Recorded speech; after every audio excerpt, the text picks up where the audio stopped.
Good evening. I'm Mayor Mark Johnson for the City of Kalispell, and I'd like to welcome everybody to the 2016 Candidate Primary Race Forum that we're hosting this evening.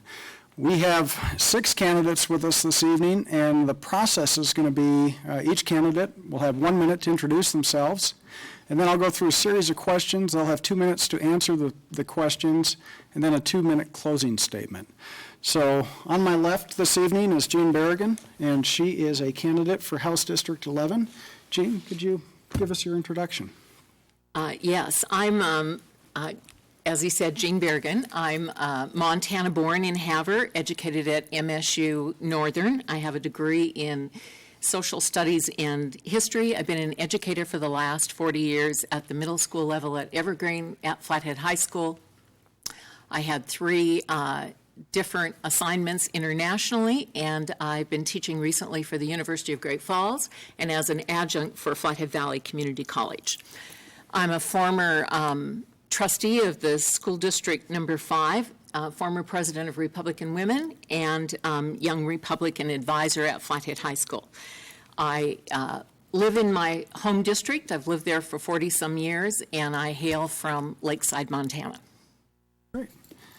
Well, Jean, thank you for joining this evening. We really welcome you to the race, and you do deserve our debt of gratitude for actually putting yourself out for public office. It's an interesting process, that's for sure. In your pursuit of House District 11, you have had the opportunity to meet many people and listen to their issues and concerns. As you know, our City Council represents many of these same voters. However, your district overlaps city and county constituents. With that as the backdrop, once elected, is your role to represent the interests of the state of Montana, the interests of the constituents that actually elect you, or the interests of the party you are running under? I think the answer to that is all 3, and I am a political science teacher who teaches the theory of representation. So I believe that as a legislator, I should vote the way the majority constituents want me to vote if I really know what their view is. And lots of the bills are obscure and don't get a lot of press from people who might be living in my area. But if it is something that has a majority view to it, my first consideration would be representing the people that live in my district. Second one would be my own conscience, and the third one would be my loyalty to the political party, and my party is Republican. Okay. I guess with that follow-on question, do you believe that any one voter group has more of a priority over another, i.e. county versus city resident? I do not. Okay. Second question deals with infrastructure funding across cities in Montana. Please describe some of the issues that we face in Kalispell as you know them at this time. I was hoping you were going to tell me some of the issues that you face in Kalispell, since that's not my area. But I am expecting that one of those things might be a sewer and a water district, if I'm reading the paper correctly. And since the infrastructure bills have not had great success in the last 2 legislatures, I just read an article from Jeff Eisman, who said that the chairman of the Republican Party, saying that there were $360 million worth of infrastructure that had already been identified. So if Kalispell has something for infrastructure, I hope that you're in the lane at this point. If you're not, you should be talking to legislators very soon to make sure that you make a stake at what is being presented for the infrastructure bill for the coming year. Okay, and then the follow-on question to that. As we're aware, in the last session, the governor and the House and the Senate could not come to an agreement on funding for infrastructure, largely to the fact that the governor wanted to bond for a portion of the infrastructure costs in Montana. Would you be in favor of bonding at the state level to help local governments pay for infrastructure? I'd have to look at that and hear the discussion on both sides of it. But my bottom level feeling on this is not to borrow money, but to use what is there. Okay. The third question is going to veer into a little different subject that we're starting to see across the country. and it's social issues and protection from discrimination. These issues have risen at state levels and community levels, and largely through, is exposed through LGBT anti-discrimination ordinances.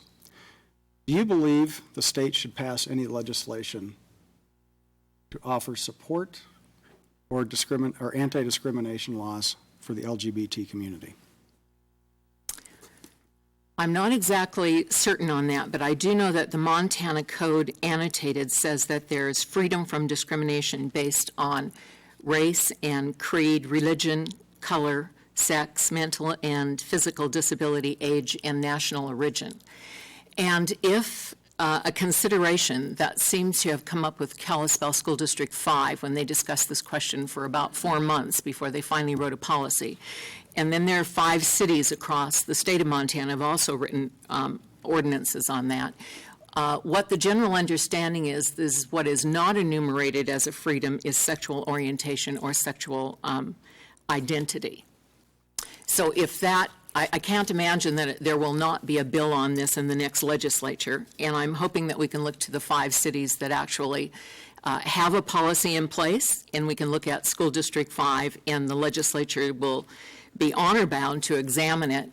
But since it already says that there won't be discrimination based on sex, there's the possibility that it doesn't need to be embellished any further than what it already says in the annotated code. Okay, thank you. And our final question this evening, we're going to go back in history, and we're going to go to the early 1980s. Ronald Reagan moved to reduce the role of the federal government in our everyday lives, and he believed many decisions belonged at the state level. Do you agree we need to see the same move today? Definitely, we need to see the same move today. And starting with federal lands that I'm hoping are going to come back into the state coffers, where we have an opportunity to be better stewards of, it looks to me like the state of Montana is much better steward of public lands than the federal government has been. And I believe that keeping the power as close to the people as possible. I'm also in favor of the least amount of government possible, but keeping it close to the people is most important. So I think the state government understands the will of Montanans better than the federal government does. Okay, perfect. Given your reply, do you believe local government should also be afforded this same political opportunity of self-determination, or do you believe local governments will abuse their power and the state legislature should retain all powers of taxation and infrastructure funding? That's a loaded question, isn't it? Yes, it is. And is that I think that question might be about whether there is a resort tax or if there's a possibility of a city having a extra tax. I'm believing that that should stay in the hands of the state representatives. Okay. Well, I'd like to thank you for participating this evening, and at this point, I'd like to give you a couple minutes for closing. Thank you.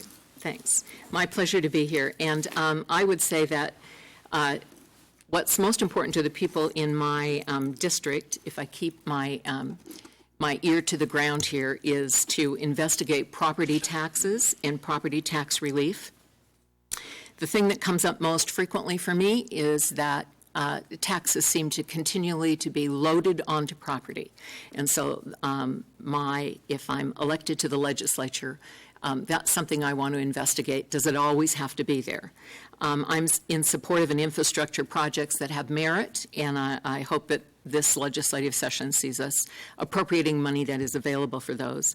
And I expect fiscal accountability from all state agencies and all state institutions. And I hope that they're transparent and that we have an opportunity to see that there's fairness in how they distribute the funds that are appropriated to them.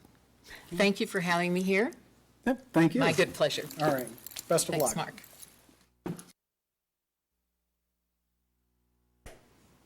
Great. Joining me right now is Derek Skies. He is our second candidate for House District 11 this evening. Derek, you understand the rules of the game. You get 1 minute to introduce yourself and then 2 minutes for each question. So I'll give you your first minute right now. Excellent. Thank you so much, Mark. I appreciate the City of Kalispell doing this. This is an awesome opportunity to vet the candidates and have the city interpret who they think should be involved. My name is Derek Skees, and I am running for House District 11, and that includes the southern part of Kalispell, Ward 4. I am a citizen of the City of Kalispell, so I think that makes me uniquely qualified to sit in this chamber tonight and discuss these issues right now with the mayor and with the City Council's proposals. I have been a legislator before. I served in 2011. So when you're serving as a legislator, there's a giant, steep tree of knowledge to try and figure out how to be a legislator. I won't have to go through that. I've already drank from the fire hose. I can take the quantity, and so I'll be able to jump in the seat and immediately start to work. And so I feel, the most qualified candidate for this seat. Perfect. With that, we're going to start into the first question. Excellent. In your pursuit of House District 11, you've had the opportunity to meet many people and listen to their issues and concerns. As you're well aware, the council represents many of these same voters. However, your district also overlaps county residents. With that as a backdrop, once elected, is your role to represent the interests of the state of Montana, the citizens who elect you, or your political party? Wow, that's an excellent question. The problem with the legislature, I feel, is there's people that go there with a confusion on this answer. The answer is we're the legislators. The way that the D.C. is over the state of Montana, the legislature is over municipalities and counties. So my constituents are the citizens of Montana. Now, those citizens live in Flathead County. They also live in the city of Kalispell. They also live in Lakeside. They live in Summers. They live in Batavia. They live in all these different little communities. So my constituent is the Montana citizen.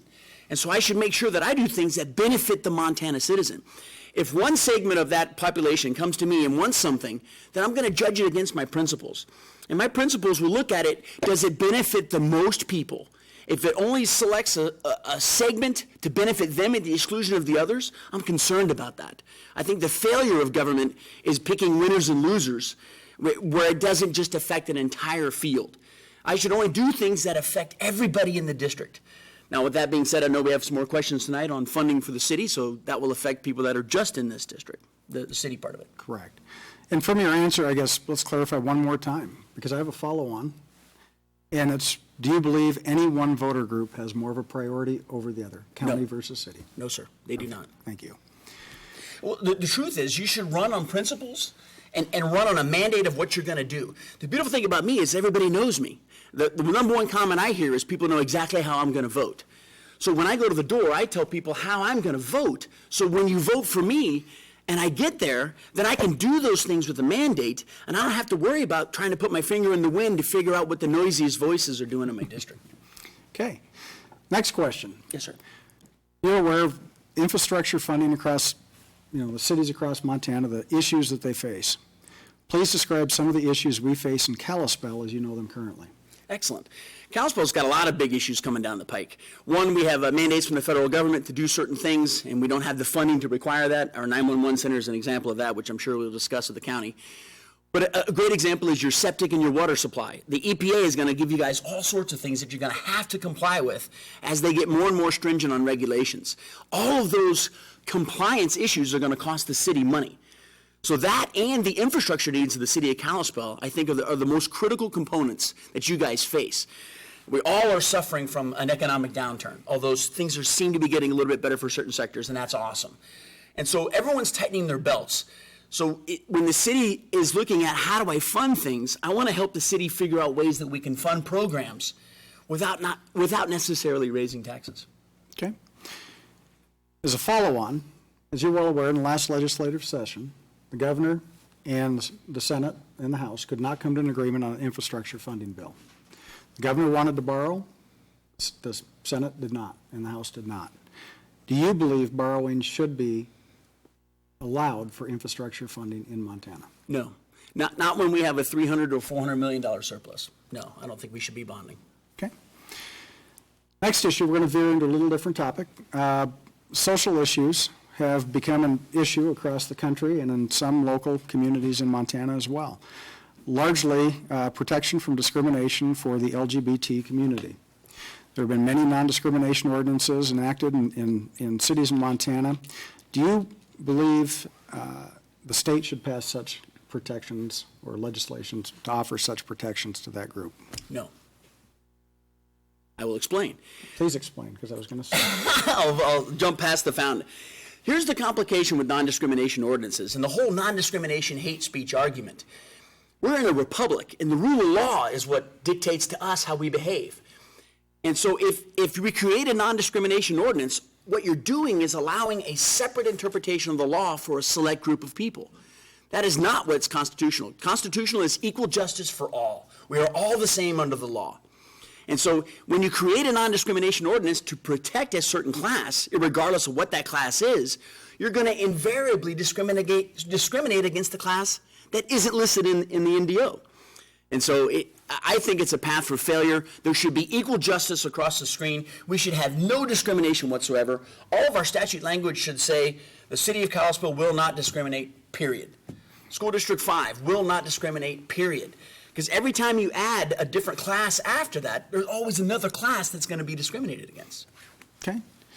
Last question for this evening. We're going to go into history a little bit. Nice. In the early 80s, Ronald Reagan moved to reduce the role of the federal government and return power back to the states. Do you believe we need such a movement again today? Yes, desperately. I also think that the way to rein in the federal government, because when I say rein in, I think the federal government has overstepped its constitutional bounds. And the 10th Amendment is the primary source. There are so many things that they do that we, as the people of America, didn't give them the authority to do. We need to rein that back. And the beautiful thing about the state reasserting its authority, its sovereign authority, is that we can create a coalition of states to leverage the government. Montana has one House guy and 2 senators. So we really have little or no influence out of all the people in D.C. But Montana has a lot in common with Idaho and Wyoming and North and South Dakota and Utah. If we formed a coalition of those states asserting their sovereignty versus the overexpansion of the federal government, then we have strength to fix the federal government. Because the bottom line is the federal government can't do anything without the help of the states. Okay. Given that reply, here's the gotcha. Give it to me. Do you believe local government should also be afforded this political opportunity at self-determination, or do you believe local governments will abuse their power and the state legislature should retain all powers of taxation and infrastructure funding? Nope, we should give it to local government. Okay. Mr. Skees, I'd like to thank you for participating. Excellent. And we'll give you 2 minutes to give your close. Excellent. Thank you so much. I appreciate the city for putting this on. This is an awesome opportunity. It's neat that it gets to be on the TV so we can watch it all the way to June 7th. I know there's not that many political wonks that want to watch it that many times, but it gives opportunities for the citizens to understand what's going on. I thank the audience. Thank you guys for being here. The time is the most critical asset we all really have, and you're investing time into figuring out what these candidates stand for. You're doing your social duty according to the rules of the Republic, and that's awesome. My name is Derek Skees. When I get to Helena, I want to fight for you. I want to make sure that the federal government doesn't bring in things that are going to damage Montana. I think a carbon tax is going to destroy power generation, drive up all of our energy rates. There are 100 things that can happen in the next 2 years where if we don't have a strong, principled, determined legislative branch, then we could get more and more rules passed down to us that then get passed on to you, the taxpayer and the citizen, and that's what I want to fight for. I'm fighting for the parent, the grandparent, the teacher, the construction worker, the city council member, the guy who's filming us in the booth. I want government's regulation to be less on you, less on your wallet, less on your family, less on your church, and less on your community so that you can fix things for yourself. There's your timer. Thanks, All buddy. right. Thank you, Mr. Skees, and I best of appreciate luck. it. Thanks, buddy.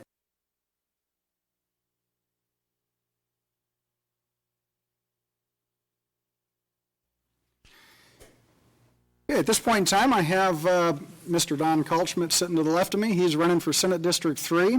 Don, you know the rules of the game tonight. You're going to get 1 minute to introduce yourself, 2 minutes to answer the questions as we go through, and then 2 minutes to give a closing statement. Very good. So at this point, I'd like to have you start with your opening. Okay.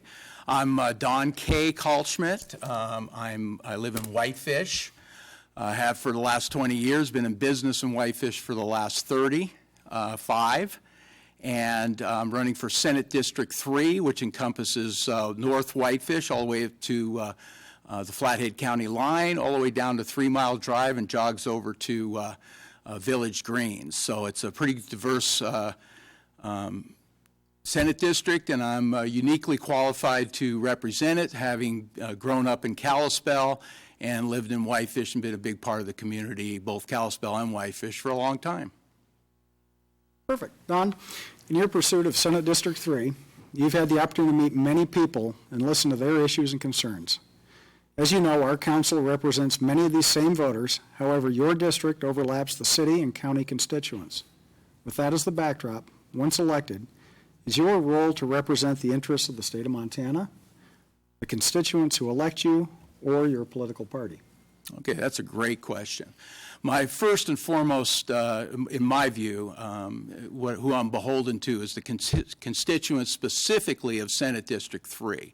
That's number one. Number two is the state of Montana. I plan on being a statesman if elected to be your senator in the Senate District 3. And the political party, I think it's not, I think what the voters are telling us this cycle is it's not we the party, it's we the people. We need to represent all people in the Senate District. And I'm very uniquely qualified to do that because I've worked with people from all political spectrums. I can work with liberals, I can work with moderates and conservative. I happen to be a very conservative Republican. However, I'm a pragmatist, and I will be in Senate District 3 and represent that to get things done for the Senate District. Okay, follow-on question then. Within Senate District 3, do you believe that any one voter group has more of a priority over the other, i.e. city resident versus county resident? No, I don't, because again, I have to look at what I represent as Senate District 3. I have the whole city of Whitefish, which I need to represent. I have partial the city of Kalispell, and I have a lot of county areas there. So I think we have a big block here, and I think we need to be diverse. And I think again that I'm qualified to be able to work with all those different parties and serve their interests. Okay, the next question is going to deal with infrastructure funding. As you're aware, many cities across the state of Montana are having trouble paying for much-needed infrastructure. Please describe some of the issues we face in Kalispell as you know them currently. Well, the way I understand it, Kalispell has approximately 20,000 people in the city limits, and unfortunately, they have to pay the taxes for all the people that come here, both people like me from Whitefish or around the county or from around the country. And I understand that we have infrastructure issues, but my thought on infrastructure is the people that locally use the infrastructure needs to be paid for by those people. But the state should step in and help for other infrastructure needs that everyone else uses. Okay, as a follow-up, in the last legislative session, the governor and the legislature could not come to an agreement on how to fund infrastructure. Will borrowing at the state level ever be a way to pay for infrastructure in Montana? Okay, as a businessman, this is what I believe on that. There are times to borrow. What I mean by that is, as a businessman in my business, I have a lot of inventory. And but even if I had the cash to pay for that inventory, I probably wouldn't do that. I want to keep my funds back for a rainy day. That rainy day happened to me in 08 and 09. I've been through many recessions, but not like that. And luckily, I was able to have that rainy day fund, have that cash supply, and be able to go through and make things work. I look at the same thing with government. Government needs to be run like a business. We need to use it smart. It's a big business, and that's why I'm more qualified than most other people, because I run a fairly good-sized business for the state of Montana. Nothing like Montana. But I do understand how it works, and I do understand that bonding is a very important issue when we need it, especially when the price is cheap. Right now, we can probably bond somewhere in the 2% range. I'd rather keep my cash. That being said, I have to be fiscally responsible. I'm a fiscal conservative, and I need to be responsible. But I look at the numbers, and I make the best business decision for the state of Montana. Okay, we're going to move into another topic regarding social issues and protection from discrimination. Across the United States and in some communities in Montana, protection has been afforded to the LGBT community. Would you support such legislation at the state level? Please explain. I would not support such legislation at the state level. I believe that that's a community issue. I think if, like what they've done in Whitefish, Whitefish had that ordinance passed, and the citizens and the legislature, the city council there decided to pass that. That's a local issue that should be done locally. If Kalispell wanted to do the same thing, they can do that. But as far as the state, again, I'm a small government guy and I'm a local control guy. The further down we can push local control, the better. We don't need to do it at the state level, or the federal level is even worse. Okay, we're going to move into the last question. It's a good segue. In the early 1980s, Ronald Reagan moved to reduce the role of federal government in our everyday lives. He believed many decisions belonged at the state level. It's obvious you agree with that same principle. Do you think we should see such a movement today? I do. I think that's where this is going. I think the pendulum is swinging more to local control. That's what we believe in Montana. I grew up here. I know Montana values. We believe in local control. When we look at my Senate district, we don't need to have control from the state level, or even the state level, or the federal government level, even worse. We need the local control as much as we can. There's a place for federal government, there's a place for state government, but local control is the best. What I mean by that is, when I say we need some state help, is we have some very onerous laws in the state of Montana that are anti-business, unfortunately. And as I've been visiting with other businesses, I have found that there is people that are willing to invest millions and millions of dollars into our economy here. But they won't come here because of some of the labor laws and regulations that are here in our state. What I would like to do, if elected, is go to the state of Montana and work with like-minded people, both Republicans and Democrats, and look at bringing jobs here. We all want the same thing. I'm a revenue guy. I know in business that if you give me more revenue, I can cure more ills. And everything works out when we have the revenue. The bottom line is more jobs in Whitefish and Kalispell. That will bring us more revenue with tax base and help the ills of both Kalispell and Whitefish. Okay. Given your response to the first part of that question, do you believe local government should also be afforded the political opportunity at self-determination, or do you believe local governments will abuse their power and the state legislature should retain all powers of taxation and infrastructure funding? My thought is that local control is the best. The further we get away from local control, like let's take a school. The school board is the best place to have the control. The further you go up the rung, whether it's state or federal, it gets worse and worse. We know what we need at the local level, in my view. Okay. Don, I'd like to thank you for participating this evening. At this point in time, I'd like to give you 2 minutes to give your closing statement. I really appreciate Mr. Mayor and members of the City Council the opportunity to be here tonight. I'm grateful for the opportunity that I've had to be able to run for this office. I've learned a lot. I've never run for political office, and I'm not a politician. But what I do well is I do work with people that don't agree with me and people that do, and get things done. I've been able to do that in the city of Whitefish. I've been able to do that in just about every endeavor that I've done. I started in my leadership positions in the United States Marine Corps. I learned how to lead men. I learned how to be a leader.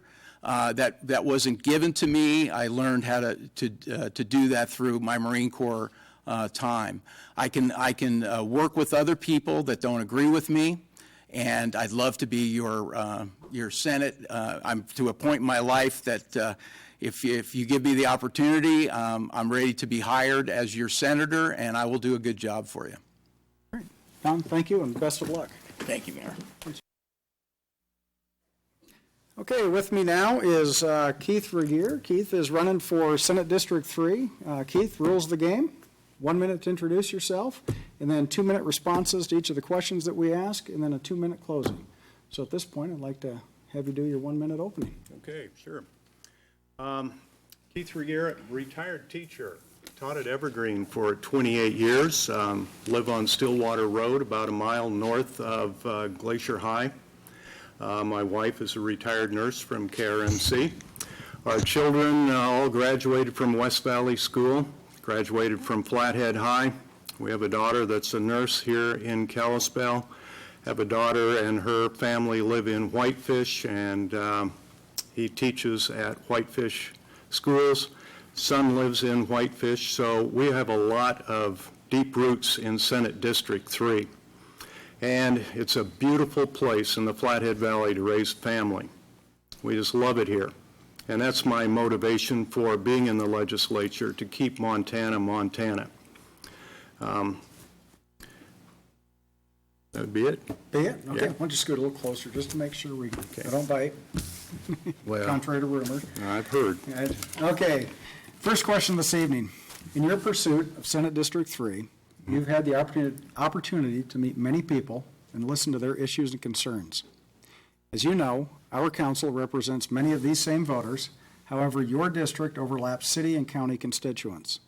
With that as the backdrop, once elected, is your role to represent the interests of the state of Montana, the interests of the constituents who elect you, or the interests of your political party? Would be the interests of the constituents who elected me would be my first responsibility, and I would think that a lot of that would overlap with the people of the state as well. And again, if elected, I would say that my general philosophy then would coincide or dovetail with the constituents that I am representing. Okay. And then a follow-on question. Do you believe that any one voter group has more of a priority over another? i.e. city resident versus county resident? I would say no. Okay. Second question. As you're well aware, infrastructure funding is an issue that many cities in Montana face. Please describe some of the issues that we face in Kalispell currently. Kalispell has needs with sewer extensions, especially the growth that's going on in the north and the west part of the city. So they need some help with that. Infrastructure got a lot of attention last legislative session because of an infrastructure bill that came through at the end of the session. I'd like to point out that there was a lot of infrastructure that was passed in other bills during the session. Point out in House Bill 2, there was a lot of money for kids sport to help with that. House Bill 7 and 8, there was infrastructure money for irrigation projects around the state, so it wasn't just one infrastructure bill. In the 2013 session, the governor vetoed an infrastructure bill that we put on his desk. Last session, the governor got involved with that infrastructure bill at the end of the session, and he put priorities of a museum in Helena and renovating a gymnasium on the MSU campus. Those two projects together would have cost $40 million. To me, a museum was not infrastructure. He also threw in $20 million of bonding, meaning he wanted to borrow $200 million of bonding. And we had over $300 million in the bank. There wasn't a reason to borrow the money when we had the money in the bank. So if elected, I would put together a bill that would come up with a regional infrastructure.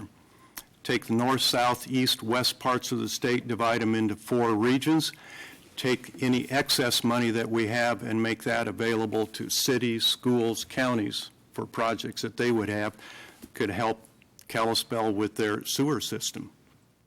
Okay. You answered even some of my follow-on questions. Oh, so okay. Good complete answer. Now we're going to veer into a different topic, social issues and discrimination protection. As you're well aware, across the country and within some communities in the state of Montana, the LGBT community has received protection through non-discrimination ordinances. Would you support such legislation at the state level? Please explain. Sure. NDOs, I've had 4 sessions in the legislature, and each session there has been an NDO, a statewide NDO, introduced in the legislature. They've never made it out of committee, never made it to the floor. I think we're seeing a lot of the push on NDOs coming from the federal level and the present Justice Department. They're the ones that are putting pressure on North Carolina to change their NDO. This is the same Justice Department that puts pressure on Arizona for following federal immigration laws, same Justice Department that didn't prosecute the Black Panthers for intimidation at polling places during an election. So we're seeing the push there coming from that Justice Department, and I guess we need a change in philosophy there. I would say no, I would not vote for an NDO. If you're going to discriminate against one group, there would be people that would be discriminated against for their First Amendment freedom of religion as well. Okay. And our last question, we're going to go back into history a little bit. In the early 1980s, Ronald Reagan moved to reduce the role of the federal government in our everyday lives. He believed many decisions belonged at the state level. Do you agree with this, and do you believe we should see the same movement today? In general, I would say yes, but I think we need to be careful that the state government doesn't grow too much as well. I think the bigger government gets, the closer we get to tyranny. The best government is a lean government that is going to serve the people well. If you look at the problems we have today in health and human services, child protective services is not serving the people well at all. We need some big changes there. Government grows, its regulations grows, and then our freedoms are reduced. Okay. And I'm going to go into a follow-on. It'll differ a little bit from the others because of the response and how this has gone, and also with some of your experience in the last session. Given the politicization of the infrastructure funding between the governor and the legislature, do you believe that local governments should have the political opportunity at self-determination, or do you believe local governments will abuse their powers and the state legislature should retain all powers of taxation and infrastructure funding? That question was only related to infrastructure funding? Yes. Taxation and infrastructure funding. Well, I think I know where you're going with You know where this. I'm going Yeah, with it. We've gone there before. we've gone there before. It's a loaded question, I readily admit it, It's a but loaded it's, question, right. And people have spoken about sales tax in Montana, and they're not in favor of that. I think when you look at what Kalispell has done as far as making a good, positive business climate here in the city, you've done a great job at that. That brings in more tax revenue from the property tax that you get from those businesses. The people that are employed there probably live in Kalispell, so you're getting increased taxes there. So I think you should be able to live within your means. I find it interesting, there is a business here in Kalispell that has a radio ad, and they end it with these 4 words: as always, no tax. That says a lot. I don't think a lot of the business people would care for the local option sales tax. okay. Keith, appreciate you being here, and just as a note, I think we have a long way to go in Kalispell to improve the business climate.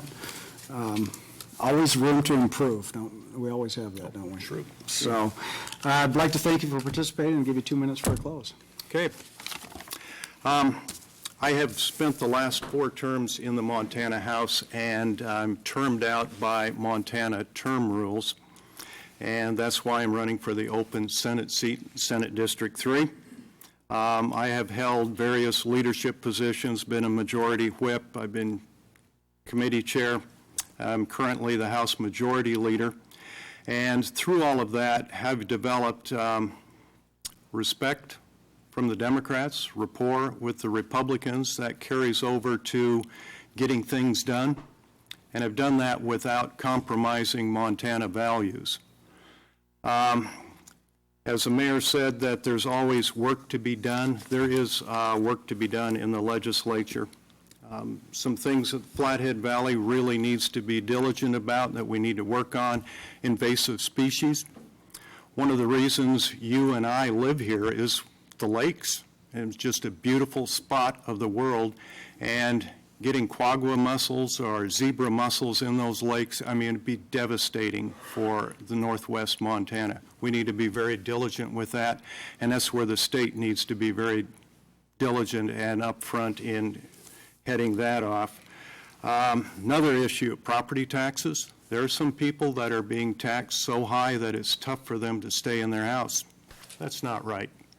It's not right. Property taxes are like a mortgage that never goes away and just grows. And we need to take a look at getting some tax relief there. Statewide, we're seeing an attack on coal. Coal has provided a lot for us up here in tax support. Each one of those coal trains that goes west through Missoula puts $25,000 in the state general fund. And if they shut down the coal industry, how are we going to replace that?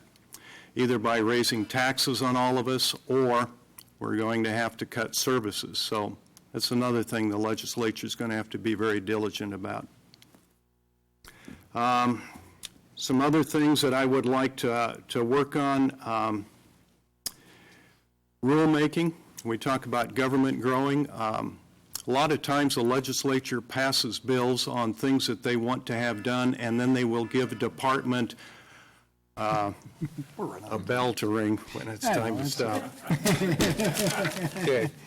Keith, I appreciate the years of service in the House, and best of luck in the Senate race. Well, thank you. Yep, thank you. Thank you for the job you do.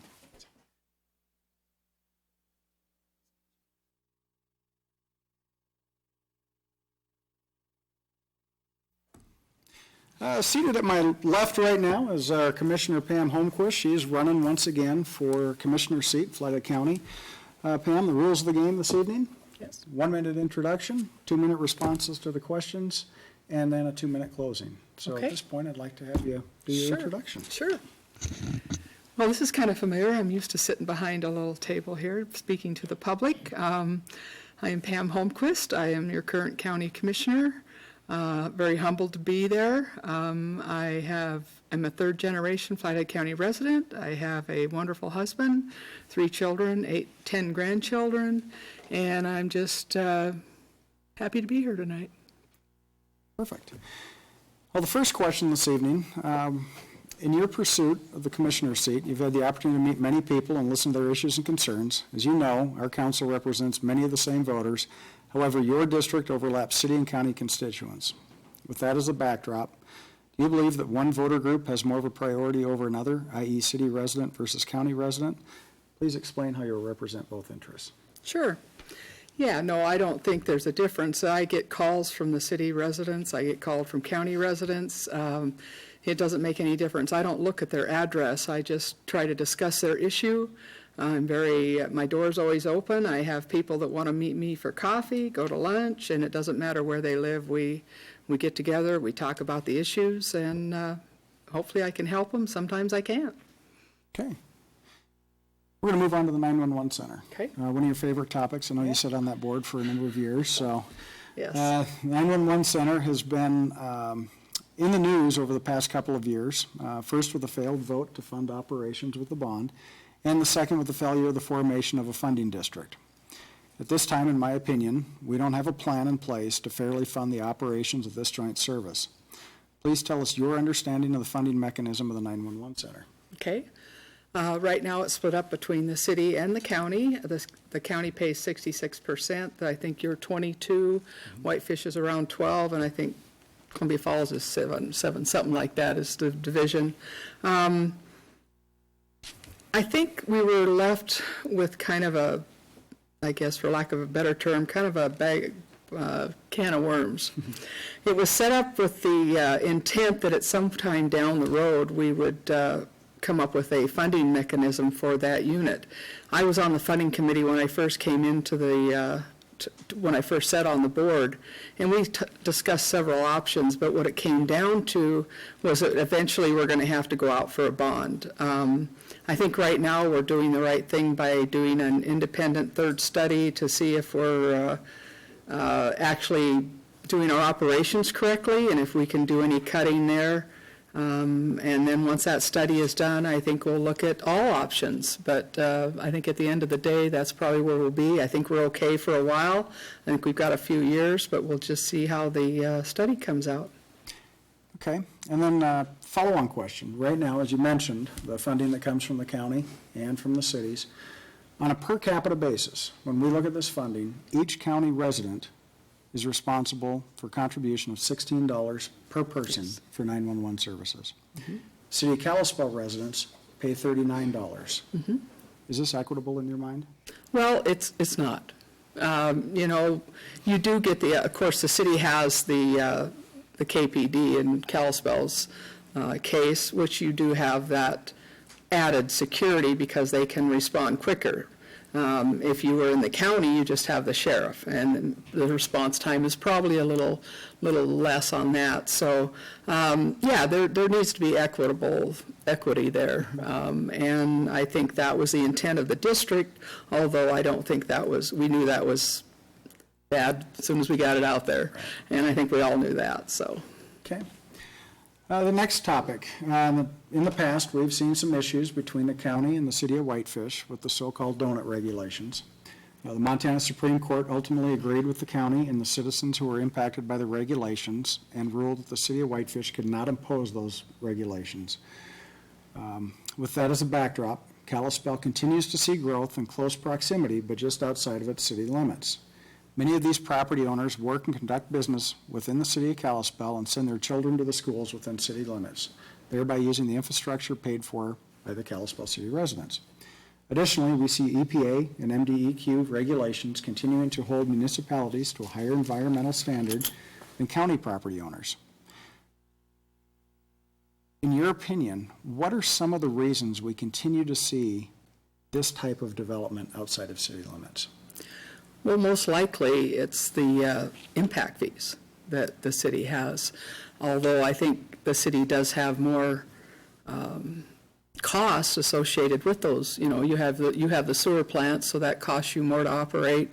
So I think a lot of it comes down to impact fees and the cost of doing business in the city. Okay. Do you think there's anything that the city of Kalispell could do to encourage development within our city limits? Well, I really haven't thought about that because I represent the county. But we're in your county. That's true, but you regulate more of the development in your area. They have your growth policy and your rules and regulations that they have to follow if they're in the city limits, or they don't have that. They just have our growth policy and things like that, which do overlap, you know, don't get me wrong. But, yeah, it's a different set of rules. Different set of rules. Okay, and the last question, and this deals with the increase in criminal activity in our community over the past several years. Yes. It's at the point that our county jail is undersized. Yep. In your opinion, how soon should the county build a new jail facility? Is this the only answer we have right now, or are there other options we should be considering? Okay. Well, I was just in Denver last week, as many of you may know, and it was a very educational trip for me. It was a classroom setting, and we learned a lot about moving forward with the jail. We definitely need to do something. It's going to take a lot of time. Probably the first thing we need to do is form a committee of stakeholders, which would include the Justice Center, treatment centers, similar to what we did at the forum that the Pachyderm put on. Have that committee look into doing a feasibility study. We also need a needs study, and then probably a site selection committee. And I think that committee should stay together, hopefully through the whole process, because there's going to be a lot of moving parts. Now, the process is going to take probably 3 years of planning, just because it's not like opening a department store. You have to have a fully functioning building before you move into it, and you can't just, you know, I always thought maybe we could use some of the old equipment out of the sheriff's office we have now and whatever, but you can't do that. You have to have brand new everything. And then the transition is going to be very, very hard to do. And without a good team, I think that's what you need, is the good team, and then it'll hopefully be successful. But yeah, it's going to be a process. I would guess 5 years minimum before we see a jail. In the meantime, the county is doing we're looking at doing possibly some remodeling where the attorneys are moving out of the building right now, which we're told just preliminarily maybe 30 beds in there. But, you know, in reality, this is a much bigger problem than just Flathead County. This is a statewide, national problem. I mean, we had, when I first came on, the sheriff was telling me, oh, we're good, no problem. We got probably 10 years before we'll see anything. Well, about a year and a half ago, he says, well, guess what? It's really taken off, and it's the backlog of prisoners also, because right now, today, we have 25 people in our jail that should have moved on. They've been sentenced, they're ready to go, they're state inmates, and the state has nowhere to put them. So, if we could get rid of 25 today, our numbers would go down where they'd be more manageable. So I think, the legislature needs to look at that this year and see what they can do, work with the DOC and try to come up with some state. There's your bell. That's fine. I got beat. Okay. Pam, thank you for participating this evening. At this point Absolutely. in time, I'd like to give you your 2-minute closing Okay. and go from there. Well, I'd certainly like to thank the city council for having this forum tonight. I appreciate everyone coming out and listening, and everyone out there on the TV for listening. It's been an honor to serve for the last 5.5 years. I've been chairman for 4 years, and it's been a great experience. You hear a lot of negative about the commissioners in the paper, or we always hear about that, but you don't hear about the good stuff we're doing. And just an example of that is, we had a loan when I first came on. It was at 4.73%. It was over $3 million. We were paying a terrible amount of interest. And we were able to get that down to $2 million. We went out and refinanced at 1% through the state. And we saved the county almost $90,000 in interest just by doing that. That's some of the good stuff you don't hear about. I'm proud of what I've done. I think I'm ready to serve again if you're all willing to vote for me on June 7th. Appreciate it. Great. Pam, Hey. thank you for your years of service. And okay, seated at my left now is Tim Harmon. He's our other candidate for county commissioner this evening. Tim, the rules of the game, you get 1 minute to introduce yourself, 2 minutes for responses to the questions, and then a 2-minute closing. So at this point in time, please give us your opening statement. Okay. First of all, I'd like to say that it's an honor and privilege to be before you tonight, and it's one that I do not take lightly. As the mayor said, my name's Tim Harmon. I'm running for county commissioner from District 2, where my wife Tammy and I have lived for the last 34 years. I'll give you a quick bio of myself. I was in family business with my dad and my mom for a 20-year period. We had 2 family-owned businesses in Flathead County, and after that period of time, I went to work at the Flathead County Fairgrounds. I'm currently serving in the position of maintenance supervisor there and have been for, I will start 15 years in June. We have 2 boys, John and Scott, both served our nation. John in the Navy, Scott in the Marine Corps, who went to Iraq once and Afghanistan twice, and I've never been so scared before in my life, and never so relieved as when he came home. Our oldest son, John, is married to a very nice young lady, Kara. They have provided us with 2 beautiful grandsons, twin boys, that are about, is that buzzer? Am I up? That's your buzzer, yeah, that's not Okay. so that's okay. All right. You can finish up in your 2-minute closing. Yeah, I don't. 1 minute goes fast up Yeah, here. apparently. Hey, Tim, in your pursuit for the commissioner's seat, you've had the opportunity to meet many people and listen to their issues and concerns. As you know, our council represents many of these same voters. However, your district overlaps city and county constituents. With that as a backdrop, do you believe that one voter group has more of a priority over another? Please explain how you'll represent each interest. I don't believe that one voter group has a priority over the other. I believe that we are all citizens of Flathead County. And that's Okay, it. That's it. Simple. You're gaining time. The 911 Center has been in the news over the past couple of years with a failed vote to fund operations and the failure of the formation of the funding district. At this time, in my opinion, we do not have a plan in place to fairly fund the operation of this joint service. Please tell us your understanding of the funding mechanism of the 911 Center. Well, actually, I kind of do have an idea that I would like to float for funding for the 911 Center, and it would give tax relief to all the citizens in the city limits of all the incorporated cities. All those citizens are being taxed now doubly to fund 911. This pertains to the jail question also, actually, where this funding is going to come from, in my opinion. Commissioner Holmquist has said it several different times that Flathead County has a savings account going with $5 million in it to fund a new jail. First off, it's not a savings account. When you're saving something, like when you're saving for a family vacation or something, you cut down on eating out or buying presents or whatnot, and that excess money goes into that savings account. What Flathead County is doing is they are taxing you for a jail that you don't possess. They have levied a mill levy tax against you, all its citizens, to create this fund of $5 million. First off, the jail situation, and this will pertain to the 911 issue, I'm getting back to it, but I think we should use those mill levies as tax relief for the citizens in the city that are putting into that jail savings account to help fund the 911 center. And I'd like to explain this further because it all kind of ties into the same plan and the same issue.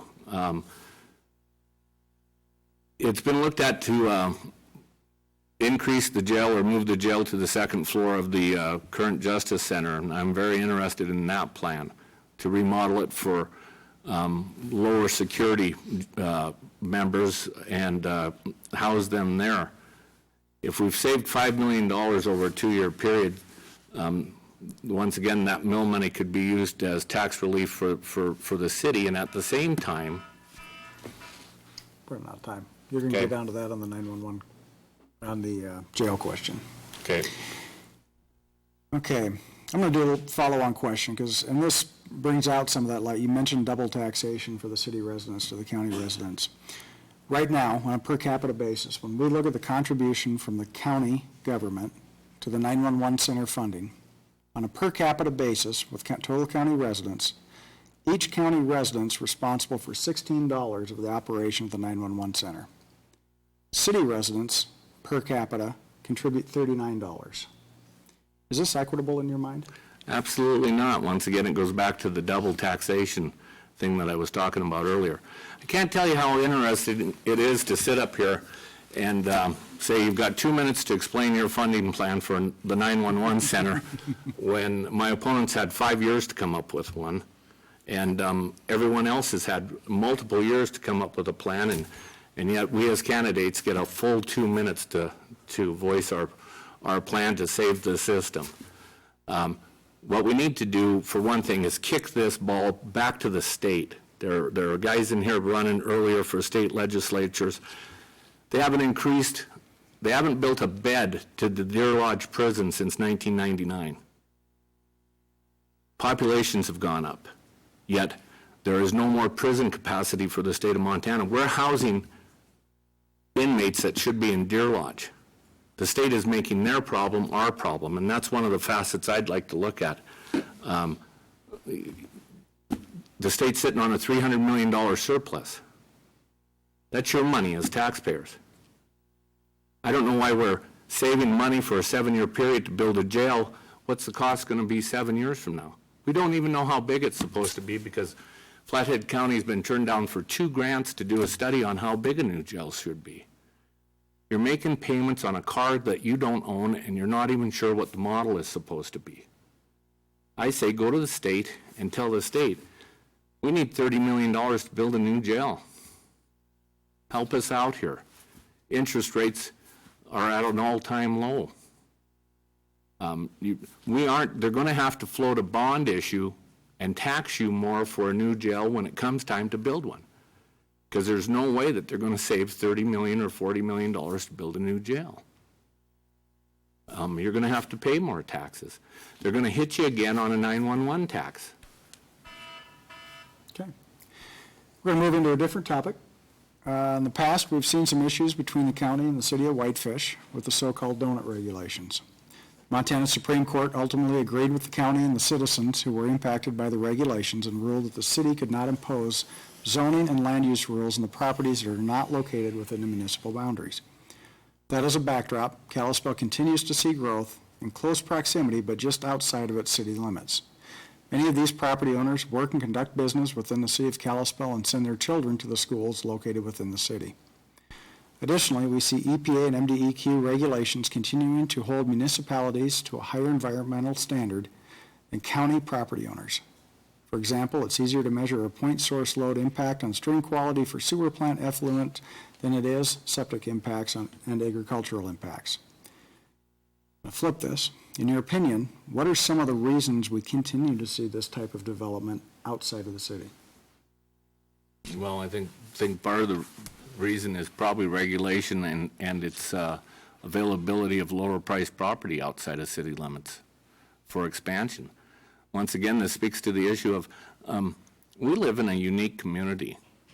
This isn't an us versus them community. From the people that have come to me since I've started this, I'm the maintenance supervisor. I'm a maintenance man. I'm not a politician. But I've had a lot of people come to me and they phone me all the time because our community's engaged. And everybody's worried about our future, and I think we have a bright future as long as we work together. We have more in common than we have differences. And I think that we need to work from what we have in common and build on those things, whether it's Republican, Democrat, or whatever it is, and move forward for the sake of our kids. The only possibility we have of shaping our future is being proactive today. Everything seems to end up being a crisis, whether it's with the government, especially with county government, in my opinion. 911's out of funding. It's a crisis. The jail is overcrowded. It's a crisis. The answer to these crises always seem to be, we can solve them if we only had more of your tax money. I think the county should work hand in hand with the city for development outside of city limits. I think it should be equitable for everyone involved, and I think I can bring that to the table. Okay. And the last question this evening, we're going to move back into the county jail.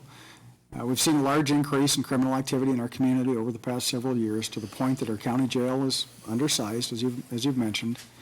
In your opinion, what are some of the other options we should be considering in addition to expanding the jail? I think we're treating the problem. The problem is the crime and the criminals, and we're putting the criminals in jail, which is exactly where they should be, but at the same time, we're not treating the source of the problem. 70 to 80% from the safety committee's series of public safety forums put on by the Pachyderm Club, 70 to 80% of the prisoners in the jail are there on alcohol or drug-related crimes. I think you spend some of this $5 million and move that second floor to a lower security holding facility, and while they're in that second floor, you provide treatment to them. And where's the treatment going to come from? Once again, the state's sitting on $300 million worth of surplus.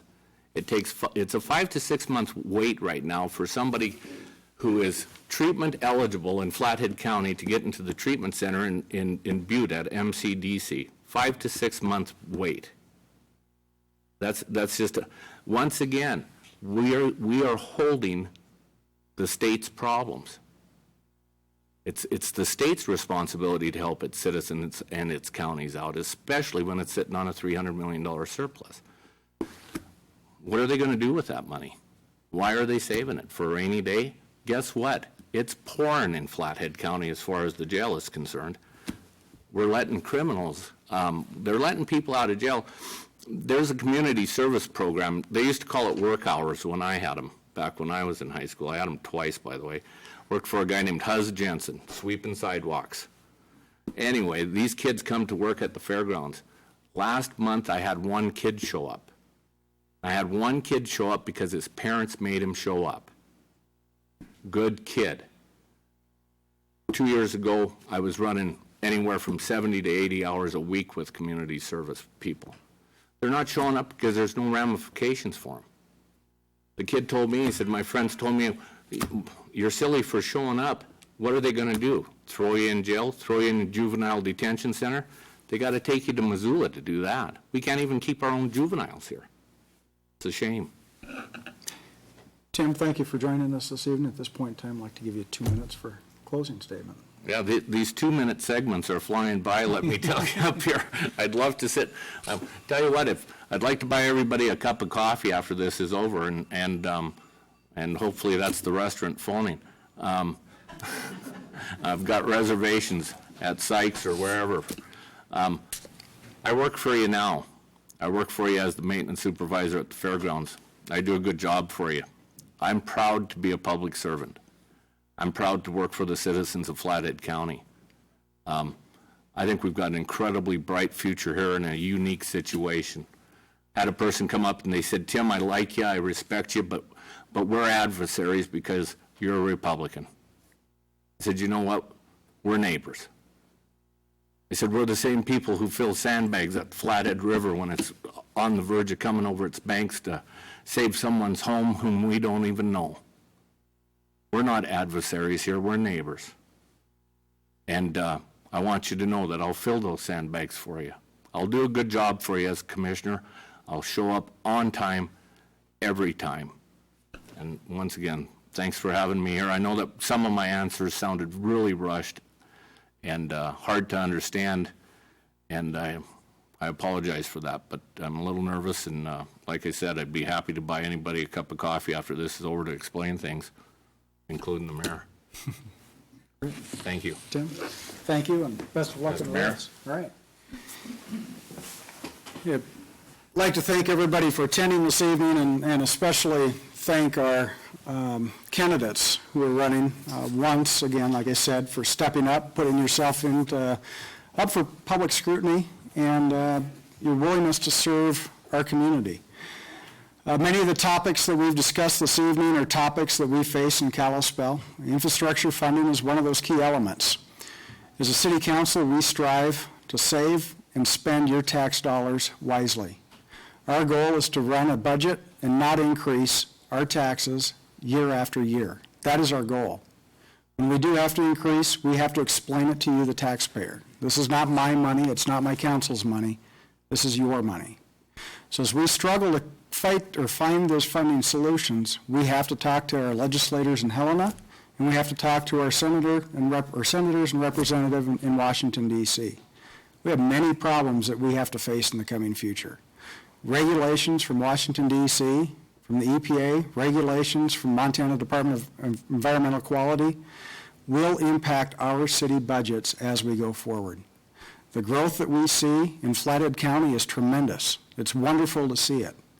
However, we, the citizens of Kalispell, have to bear the brunt of paying for the infrastructure costs within the Kalispell boundaries. We have to do that right now with real estate taxes that we collect from you, our citizens.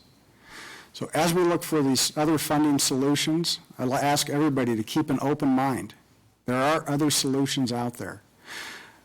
Any of these solutions, my best effort would be to refund any taxes we collect from any other sources back to the citizens of Kalispell. My first priority as your mayor, and this council's priority, is to protect you, the citizens of Kalispell. With that, I'd like to thank everybody for coming and look forward to a good primary season and then a general election. Thank you.